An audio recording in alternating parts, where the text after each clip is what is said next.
नमस्कार, बहुत स्वागत आप सभी का। आप देख रहे हैं भारत की खबर। मैं हूं सौरभ शर्मा और हमारे साथ हैं इंडिया टीवी के पॉलिटिकल एडिटर देवेंद्र पराशर। देवेंद्र, बहुत स्वागत है आपका। ये देवेंद्र का फेवरेट टॉपिक है जो हमने आज चुना है कि ये बीजेपी के आप जो देख रहे हैं, हमने इसको नाम दिया मोदी के योद्धा। आप बल्कि कहना चाहिए था मोदी के धुरंधर।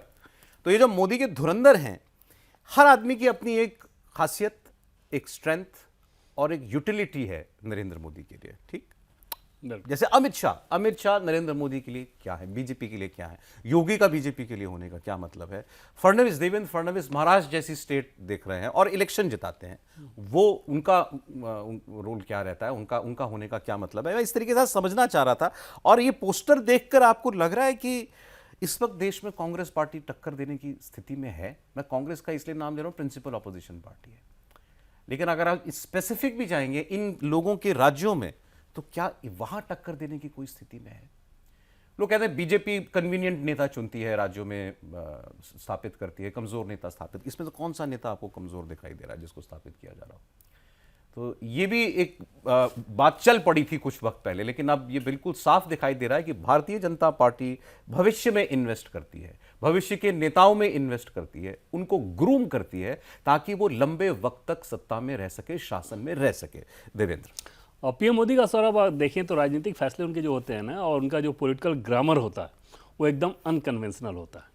वो एक ऑर्थोडॉक्स स्टीरियोटाइप पैटर्न पे आप सोचें कि हाँ ऐसा हो रहा है तो पीएम ऐसा कर देंगे या इस तरह का फैसला ले लेंगे, बिल्कुल वो पॉलिटिक्स में इस चीज़ को कोसों दूर रखते हैं। अलग अलग तरीके से सोचना, फैसले लेने के पीछे उन्हें समझ में आता है कि हाँ मैं इसको क्यों ले रहा हूँ, और टास्क जिस व्यक्ति को जो दिया जाता है उनको वो उस काम को करना है, डिलीवर। सॉरी, आपके शुरुआत में इंटरप्ट कर रहा हूँ मैं, क्योंकि आप जहां ले आए बड़ा इंटरेस्टिंग है।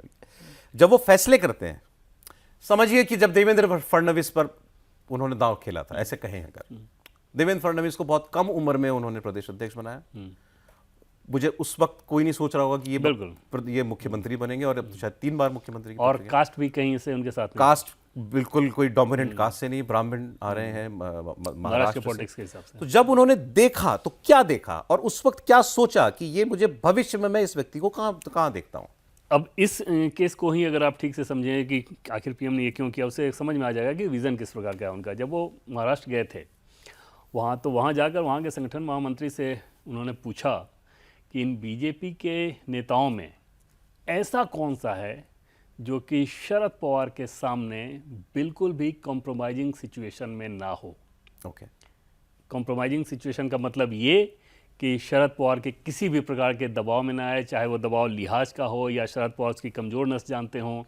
इस तरह की कोई भी चीज़ ऐसी ना हो जो कि वो शरद पवार के सामने वो कंप्रोमाइज़ अपने आप को करे, क्योंकि पीएम को ये पता था कि अगर हमें यहाँ लीडरशिप खड़ी करनी है तो उस लेवल के इंटीग्रिटी वाला नेता चाहिए। शरद पवार से बड़ा नेता कोई था नहीं महाराष्ट्र का, है भी नहीं, सबसे ज़्यादा प्रभावी सिस्टम के हिसाब से।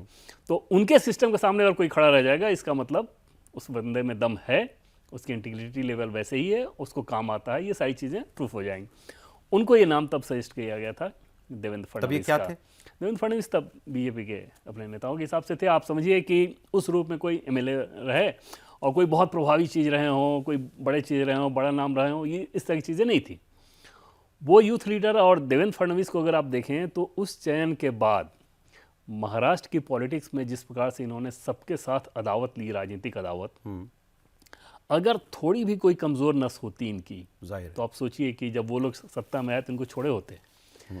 तो जो भी आमतौर पे महाराष्ट्र के पॉलिटिशियन के साथ एक बैगेज होता है ना, कि आपके बहुत सारे इंस्टीट्यूट होंगे, पैसे वैसे को लेके आपकी कंस्ट्रक्शन कंपनी होगी या इस तरह की चीज़ें, मतलब फाइनेंशियल बहुत सारी चीज़ें जुड़ी रहती हैं।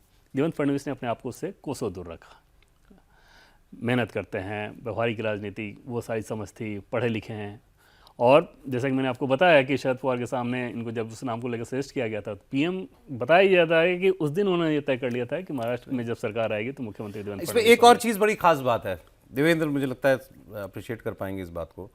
देखिए, कितना भी बड़ा नेता हो, कितना भी बड़ा नेता हो, आप महाराष्ट्र जैसे स्टेट का चीफ मिनिस्टर होने का मतलब समझ रहे हैं? भारत की फाइनेंशियल नर्व सेंटर जो कंट्रोल कर रहा है वो व्यक्ति, और उसको पूरी अथॉरिटी देना।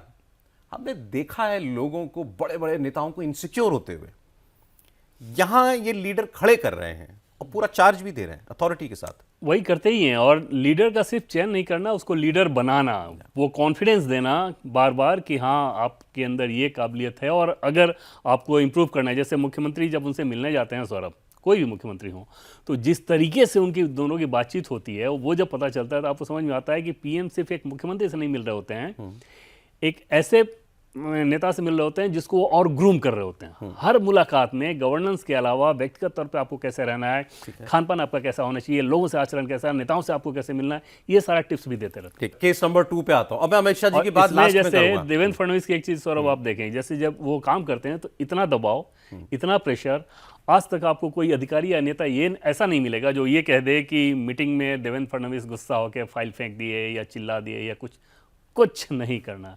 गवर्नेंस का अपना जो मॉडल है उसके हिसाब से चलता है, सख्त फैसले लेते हैं, बहुत सख्त फैसले लेते हैं, जीरो एरर का स्कोप छोड़ते हैं, हार्ड टास्क मास्टर हैं, लेकिन बिना चीखे चिल्लाए।